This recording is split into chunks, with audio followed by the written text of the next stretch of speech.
Praise దలాడండి. వందనాలు అందరికీ ప్రభు పేరిట. ఎలా ఉన్నారు? బాగున్నారా? మనం ఈరోజు మత్తయి సువార్త 5వ అధ్యాయము 10వ వచనం ధ్యానించుకుందాము.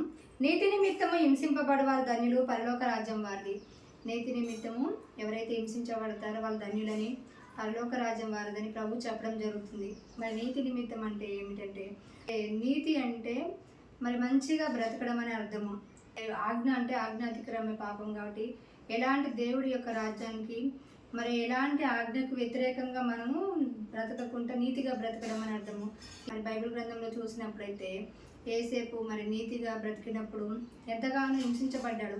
తనకు వచ్చిన దర్శనంలో కళలో తన అన్నలకు చెప్పినప్పుడు వాళ్ళ అన్నలు ఏం చేస్తారంటే వాళ్ళు సహించుకోలేకపోతారు, గుంటలో పడివేసి ఐగుప్తు వాళ్ళకి అమ్మివేయడం జరుగుతుంది. చిన్నతనం నుంచే మరి యేసేపు ఎంతగానో హింసించబడతారు. అంతేకాకుండా పోతిఫర్ భార్య అతనిని తన ద్వారా సమస్య వచ్చినప్పుడు ఏమవుతుందంటే అక్కడ కూడా దేవుడికి వ్యతిరేకంగా నేను పాపం చేయనన్నప్పుడు యేసేపు అక్కడ నీతిగా నిలబడతాడు దేవుడి కోసం. అయినప్పటికీ కూడా అతను శిక్షించబడతాడు. అక్కడ ఒక అపరాధిగా మరి నిందించబడతాడు, అపరాధిగా తీర్చబడతాడు. అప్పుడు యేసేపుని జైల్లో వేసినప్పుడు మరి అతను ఒక అపరాధిగా తీర్చబడతాడు. కానీ దేవుని దృష్టిలో అపరాధి అయితే కాడు.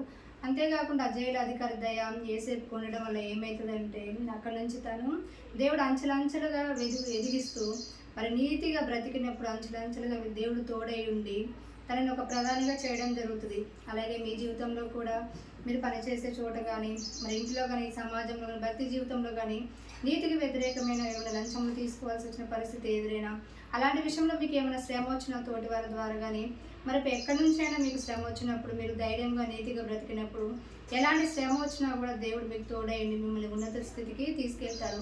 అంతేకాకుండా అలా హింసించబడడం అంట మరి ధన్యతని, అది పరలోక రాజ్యంలో మనకి అధికమైన మేలు ఇస్తుందని ఉంటుంది.